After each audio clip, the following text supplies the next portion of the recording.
There exists a category of creatures in the world that have been sighted by a few but remain unconfirmed. We collectively refer to them as unidentified mysterious animals, UMA. Hello everyone. Welcome to the World in 10-Minute series. Wildmen are higher primates whose existence has yet to be scientifically confirmed.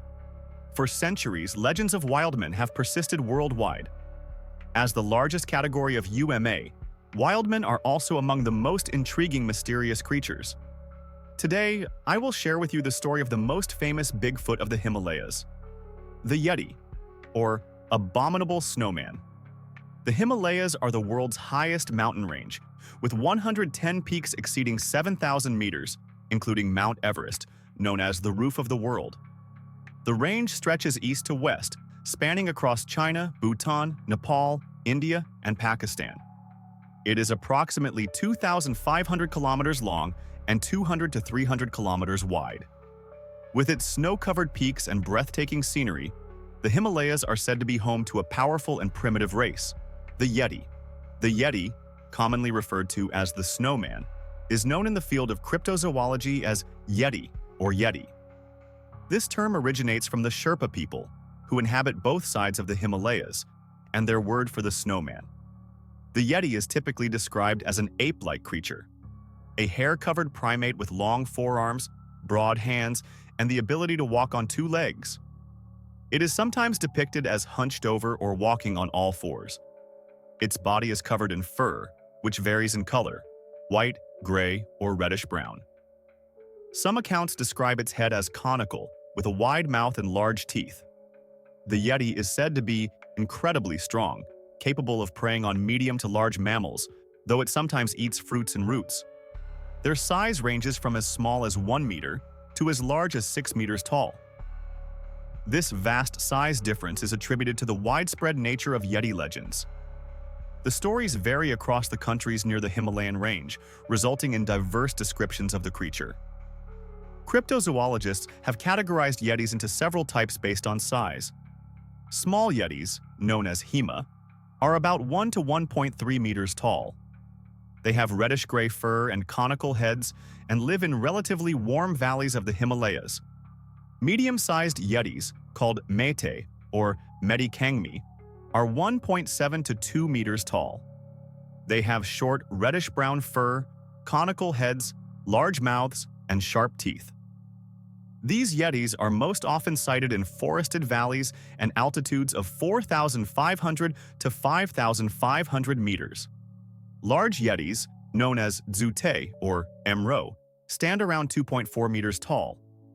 They are described as quadrupedal apes that occasionally walk on two legs. Their strength is immense, reportedly strong enough to kill yaks.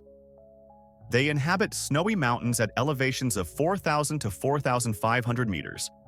Giant Yetis, referred to as Nyalmo, range from 4 to 6 meters in height, a size that far exceeds the known range of primates. Considered more mythological, they are said to have conical heads and inhabit the remote snowfields above 4,500 meters. Their diet includes yaks, mountain goats, and sometimes even humans. According to other sources I've found, the classification method mentioned above is not standardized. In fact, I've encountered 3 different classification methods. The reason for this inconsistency lies in 2 factors. First, the widespread nature of Yeti legends. Descriptions vary significantly between different groups of people. For instance, the term Yeti is commonly used, but in some accounts it refers to small Yetis, while in others, it represents medium-sized Yetis. Second, the numerous and complex names for the Yeti make it difficult to categorize them accurately. Depending on the region, other names include Migoi, Kangmi, Mishe, Chime, and Chimp. I also consulted friends from Lhasa and Shagatsi, and they mentioned that they commonly use the term Kangmi. This 2-syllable word aligns well with the term snowman. For this reason, we'll no longer differentiate based on size, and will instead collectively refer to them as Yetis. The earliest mentions of Yetis appear in Tibetan Buddhist mythology. However, due to the need to avoid discussing religious content in this video, I will only provide a brief summary. In these accounts, Humans and Yetis share a unique bloodline connection, being descendants of the same ancestral group. However, some early ancestors did not fully evolve into humans, but remained in a non-human, non-animal state, referred to as wild men. Within the religious context of the Himalayas, Yetis are also described as messengers of the mountain gods. When the mountain gods become angry and intend to punish someone, they send a ferocious and powerful ape man to enforce discipline. In Lhasa's Jokong Monastery, there is a mural depicting a Yeti carrying a decapitated corpse. For mountain dwellers, seeing a Yeti is considered an ill omen, indicating that they may have committed some wrongdoing. To avoid punishment, they seek the guidance of religious leaders and perform acts of merit to eliminate their karmic debts.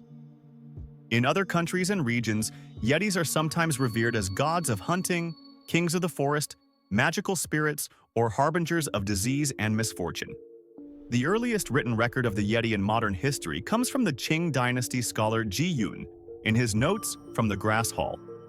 In Volume 15, under the section Strange Tales Heard from Solitude, there is a story with the following original text. In Urumqi, during the reign of Emperor Qianlong, 2 men on mules set out for trade in Tibet, but lost their way in the mountains. Suddenly, over a dozen figures leaped from the cliffs. Initially mistaken for robbers, these figures approached, revealing themselves as towering beings, standing between 2.5 and 2.8 meters tall, covered in yellow or green fur, with human-like but peculiar appearances. Communication was incomprehensible, and the 2 traders believed these beings to be humanoid monsters. Terrified, they were surprised when the creatures did not display any intent to harm. Instead, they carried the traders under their arms, leading their mules to a mountain pass.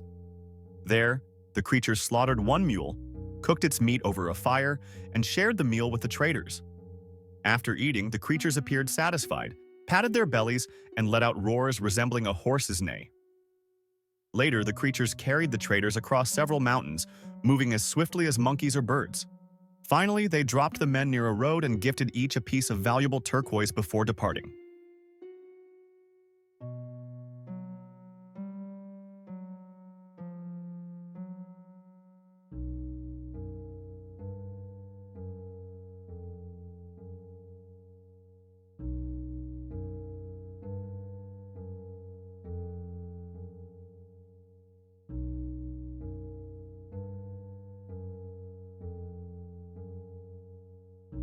The Notes from the Grass Hall was completed in the 3rd year of the Jiaqing era, or 1798. The Yeti was mentioned in writing for the second time about 30 years later, in 1832. In an article titled On the Mammals of Nepal, published in the Journal of the Asiatic Society, famous British naturalist and folklorist Brian Houghton Hodgson recounted an incident in which hunters in Nepal's densely populated valleys reported seeing a wild man-like creature, covered in long black hair and lacking a tail. Believing it to be a demon, the hunters fled without attempting to shoot it. In 1899, Scottish explorer Lawrence Waddell described in his book Among the Himalayas some large footprints he encountered in the snowy mountains. The tracks led higher up into the peaks. Locals claimed the prints belonged to a hairy wild man who lived in the eternal snows. However, Waddell believed they were likely left by a brown bear. In 1907, the British initiated an exploration project to measure the actual altitude of Mount Everest, partly to celebrate the 50th anniversary of the Alpine Club's founding. Due to various uncertainties, the expedition didn't take place until 1921. The expedition leader, renowned British explorer Charles Howard Berry, documented the journey in his book Mount Everest, The Reconnaissance. He wrote that on September 22nd, the team reached a glacier at an altitude of around 6,400 meters, where they discovered numerous footprints in the snow, resembling those of a human. The accompanying porters claimed the tracks belonged to wild men of the snowy mountains, which they called Meto Kangmi. Later, journalist Henry Newman, while interviewing the expedition team, misunderstood the word Meto as meaning filthy. He replaced it with abominable, giving rise to the now famous term abominable snowman. In 1925, Greek photographer N.A. Tombazi spotted a tall, humanoid figure on the Zamu Glacier in the Himalayas. at an altitude of around 4,600 meters. The creature appeared dark against the snow, was unclothed, and walked upright, occasionally stopping to pull at vegetation in the snow. Tombazi observed it for about a minute, until it disappeared into the bushes. Later, upon descending, he and his companions found tracks left by the creature, resembling human footprints about 20 centimeters long. This event left no photographic evidence, but Tombazi documented his experience in his book, Southeastern Tibet. He also mentioned that he personally did not believe in the existence of the Yeti, suggesting instead that what he saw might have been a traveler or a recluse.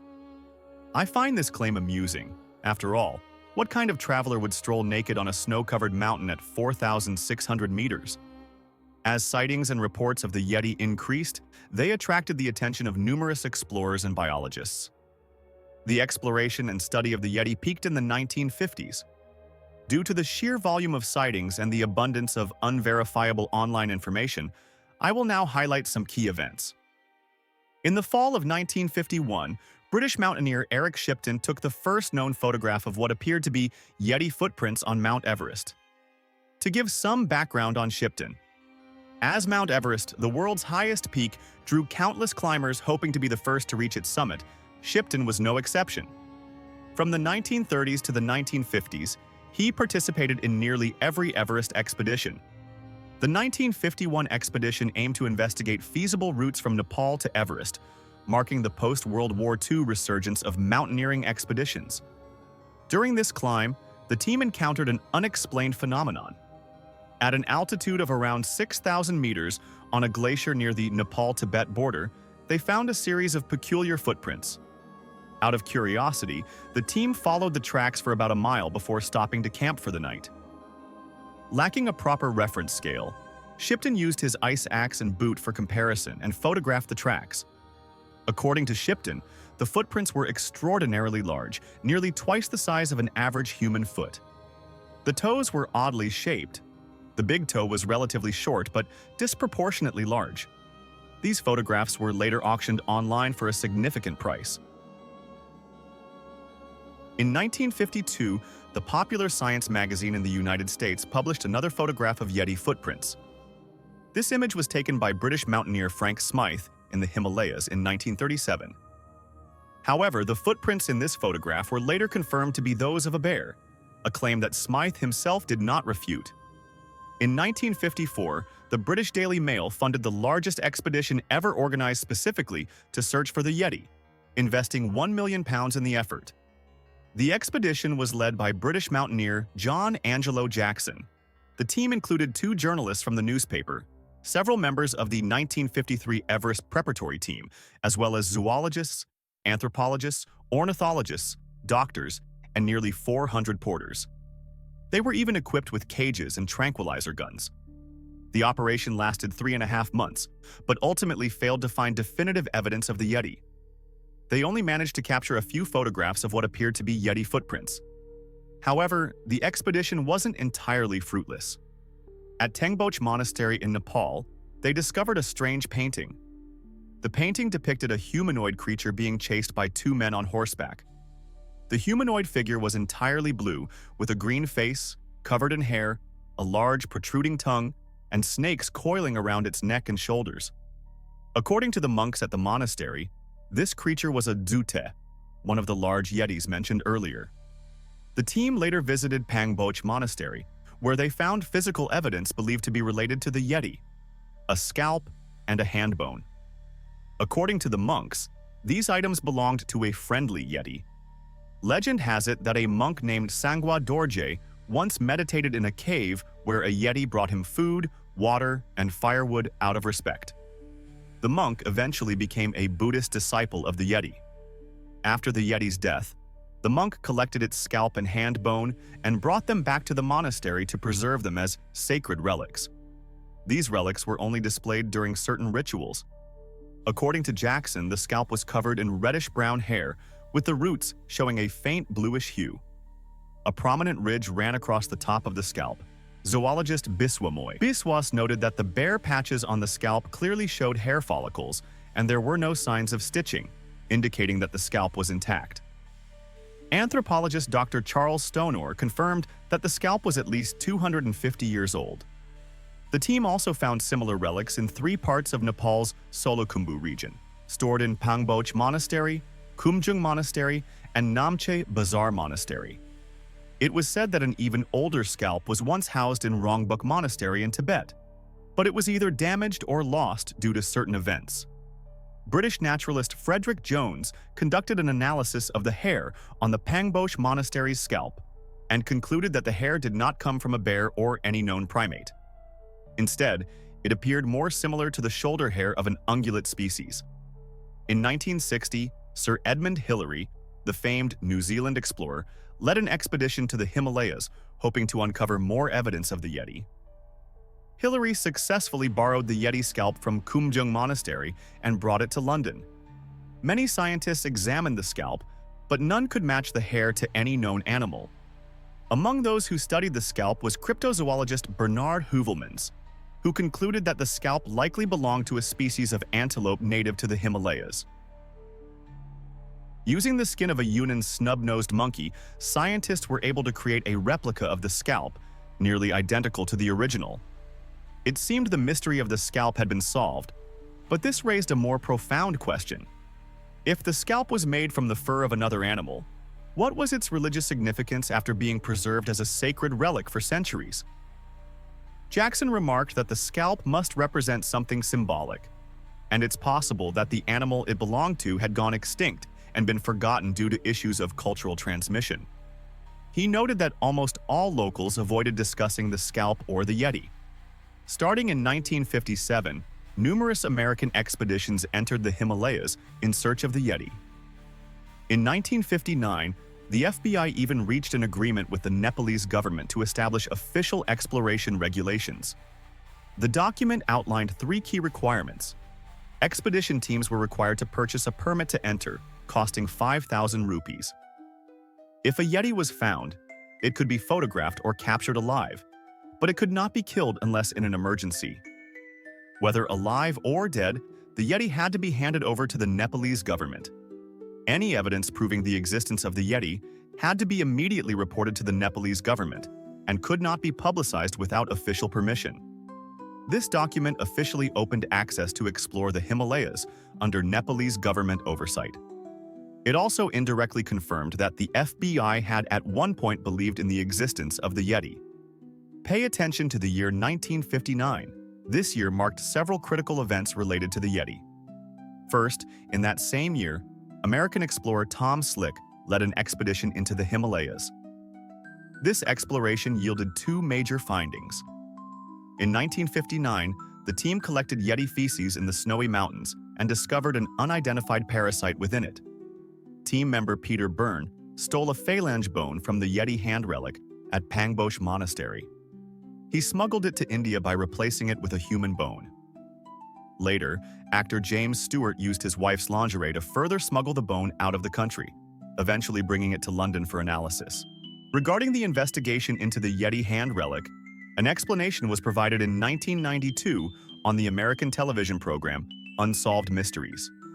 Anthropologist George Agogino stated that he could confirm the tissue of the hand relic was similar to that of humans but not entirely human. Ironically, after the program aired, the entire hand relic at Pangboch Monastery was stolen, later sold illegally, and has since disappeared. Currently, the scalp and hand relic at Pangboch Monastery are replicas created in 2010. In the same year, 1959, Shang Yu Cheng, a professor at the College of Life Sciences at Peking University, led a scientific expedition to study the animals of the Everest region. On May 19th, while recording the progress of the expedition in his tent, he suddenly heard 2 gunshots echoing through the valley. Shortly after, his Tibetan translator, Tashi, ran in, exclaiming that he had seen a hairy Yeti descending the mountain valley. Tashi admitted to firing 2 shots at the Yeti, but it escaped unscathed in the darkness. On June 17th, the team camped at an altitude of over 6,000 meters. The following morning, Tashi again alerted them, claiming that a Yeti had wandered near the camp overnight, keeping him awake in fear. That evening, strange sounds were heard, as if something was gnawing on bones or rummaging through cans. On the morning of the 19th, the entire team saw footprints left by the Yeti. According to their recollections, the prints were enormous, almost as large as those made by mountaineering boots. The tracks extended from near the camp to about 30 meters away, stopping at a rocky slope. On June 24th, the team reached the Kama River Valley, where a Nepalese resident living in China reported that a Yeti had killed one of his yaks the previous night. The team hurried to the site and indeed found a black yak, its throat fatally bitten. The man handed Shang Yucheng a tuft of brown hair, claiming it was found near the yak. The team brought the hair back to Beijing for analysis, which revealed that it did not belong to any known primate species.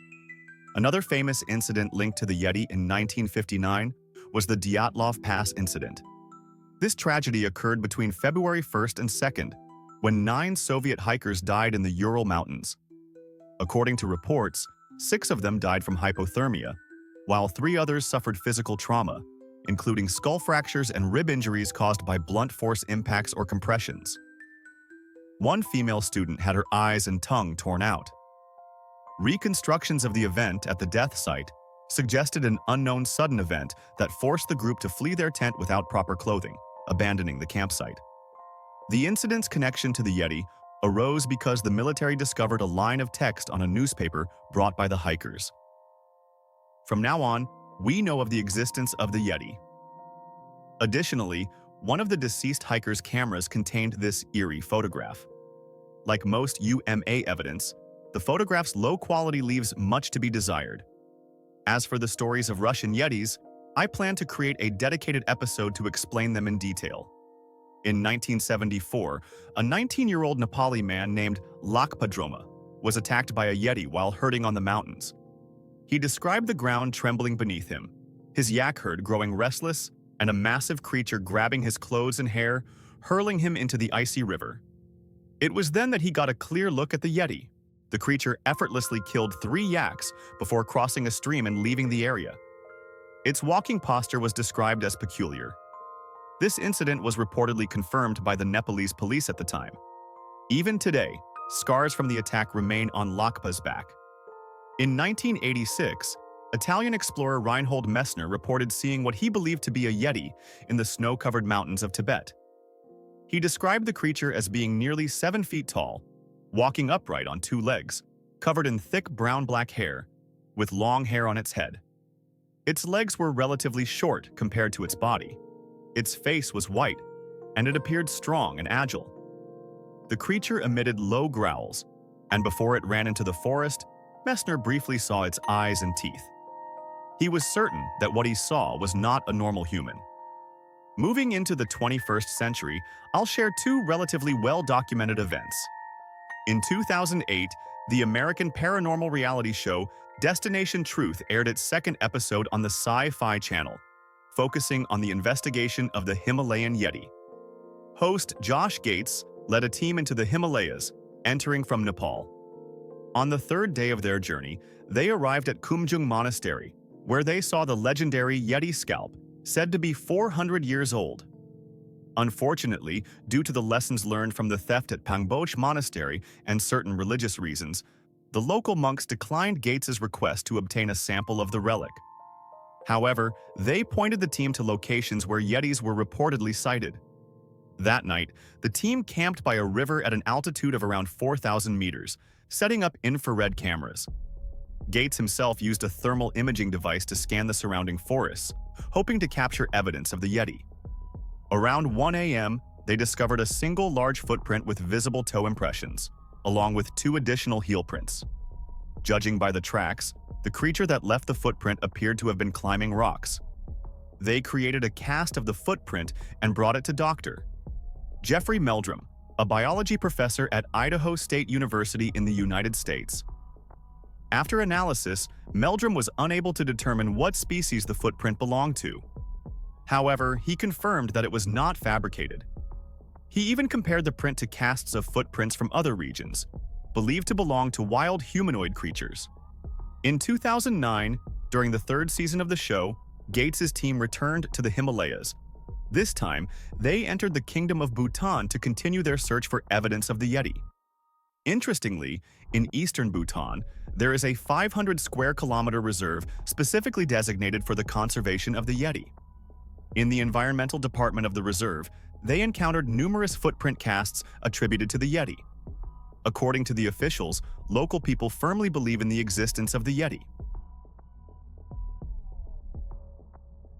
In their accounts, the Yeti is believed to reside in high-altitude caves or forests, posing a significant danger as it is known to attack humans. Since the latter half of the 20th century, there have been numerous sightings of the Yeti in this region. Most descriptions characterize it as a humanoid creature with pure white fur, capable of emitting high-pitched roars. One villager showed Josh Gates a suspected Yeti spine, but declined the team's request to purchase it. Another witness, named Lecky Sealing, recounted an incident where a Yeti attacked a village and abducted children. In his memory, the Yeti was extraordinarily tall with a face resembling that of an ape. At night, Gates's team set up cameras in a similar manner, hoping to capture footage of the Yeti, but they were unsuccessful. One team member reported hearing the sound of a large animal moving through the forest during the search. When they rushed to the site, they only found a tuft of fur caught on tree branches. Later, they brought photos of the spine to Jim Dines, a professor at the Los Angeles Natural History Museum. After comparison, Dines concluded that the bones likely belonged to a bear. The fur sample was sent to the forensic laboratory in Houston, Texas. DNA testing conducted by Dr. Melba Ketchum yielded a surprising result. The fur belonged to a large primate species, but did not match any known primate DNA sequences. On April 30, 2019, the Indian Army announced that on April 9th of that year, their expedition team had discovered footprints near Makalu Peak, believed to be those of a Yeti. The footprints measured approximately 81 centimeters in length and 38 centimeters in width. This announcement caused a significant stir, especially since the short statement was released via the Indian Army's official Twitter account.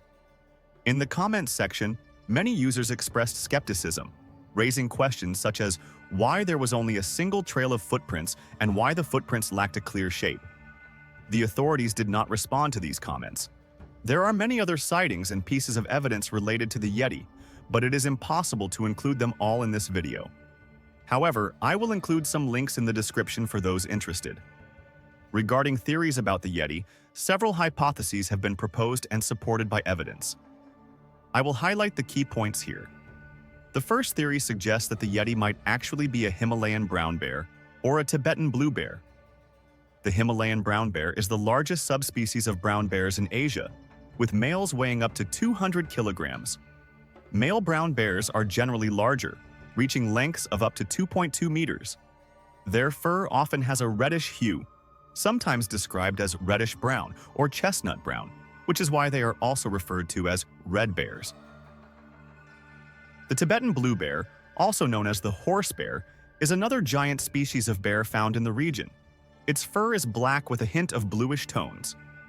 The largest individuals can grow up to 2.1 meters in length and weigh up to 400 kilograms. Both of these bears, the Himalayan brown bear and the Tibetan blue bear, are formidable creatures, making them nearly impossible for humans to contend with. The theory that the Yeti might be a bear has been supported by scholars and writers over the years through various studies and evidence. The most recent physical proof came in 2017, when Danish biology professor Charlotte Lindqvist used advanced DNA sequencing technology to analyze 24 samples purportedly linked to the Yeti. These samples, which included hair, skin, feces, and bones, were collected from different parts of the world. The results showed that most of these items originated from Himalayan brown bears or black bears. One tooth was identified as belonging to a canine species, and one leg bone was traced back to a Tibetan blue bear. This has led the bear theory to become the most widely accepted explanation for the Yeti among scholars. Let us now revisit some of the earliest records. In 1954, the Daily Mail expedition team left behind an image of a set of drawings created by a monk from Kumjung Monastery, Kappa Kalden. The drawings depict three creatures: the Miti, the Dute, and the Jute. Jute is the Sherpa term for wild animals, while Dute refers to the larger type of Yeti discussed earlier. In these drawings, the Zute appears distinctly bear-like. However, the problem arises with the Yeti, which does not resemble either of the two bear species. If the physical evidence mentioned earlier is all attributed to the legendary Zute, then what is the Yeti? The second hypothesis posits that the Yeti might be a descendant of the extinct Gigantopithecus. This theory was first proposed in 1955 by cryptozoologist Bernard Heuvelmans. It has since been discussed in the writings of various scholars and authors. Heuvelmans also argued that the Yeti could not simply be a bear. One particularly intriguing detail from his work, On the Track of Unknown Animals, is a comparison chart showing footprints of different creatures. From left to right, the footprints are attributed to a gorilla, a Yeti, a human, and a bear. Judging from the footprints, the shape of the Yeti's print differs significantly from that of a bear, and more closely resembles those of gorillas or humans. The theory of Gigantopithecus further supports this idea. Gigantopithecus was a species of large ape that lived approximately 2 million to 350,000 years ago. Fossils of this species are predominantly found in China, with a few also discovered in India and Vietnam. It is widely regarded as the largest ape species to have ever existed. Based on fossil evidence, it is estimated that this creature stood between 2.7 and 3.7 meters tall and weighed between 200 and 300 kilograms. The first fossil was discovered by German paleontologist Ralph von Koenigswald in a Hong Kong pharmacy, where it was being sold as dragon bones. However, the main issue with this theory is that most biologists believe Gigantopithecus was a massive quadruped. For the Yeti to be a descendant of Gigantopithecus, it would need to have evolved into a bipedal form, similar to early humans. Yet, based on currently known primates, it would have been extremely challenging for Gigantopithecus to walk upright. A third theory involving ancient apes will not be discussed here, as most eyewitness accounts describe the Yeti uniformly as a bipedal, fur-covered primate. Personally, I think it is quite possible that the Yeti is a descendant of Gigantopithecus, or another ancient ape species. This is because people who live in the mountains year-round are likely capable of distinguishing between bears and humans. Additionally, as mentioned earlier, Peter Byrne, who infamously stole the finger bone in 1959, questioned many Sherpas about their impressions of the Yeti during his expedition. He even showed them illustrations of different creatures and asked them to identify the Yeti. The locals unhesitatingly pointed to an image resembling an ape. The issue of evolution remains unresolved in this theory. Why would a primate species choose to live and reproduce near the harsh, cold snowline over centuries of evolution? The definition of the Yeti remains unclear to this day, but there is no denying the profound impact its story has had on the world. Since the mid-20th century, the image of the Yeti has frequently appeared in various films, literary works, and media. By the 21st century, animations, trademarks, and products inspired by the Yeti have become countless. Nepal even adopted the Yeti's image as the mascot for its 2020 tourism campaign. While we may never see the real Yeti, we cannot deny that the mysterious aura surrounding the snow-capped mountains is something everyone finds enchanting. Finally, as always, the unknown will forever be greater than the known. This is the charm of unidentified mysterious animals. That concludes this video. Thank you for watching.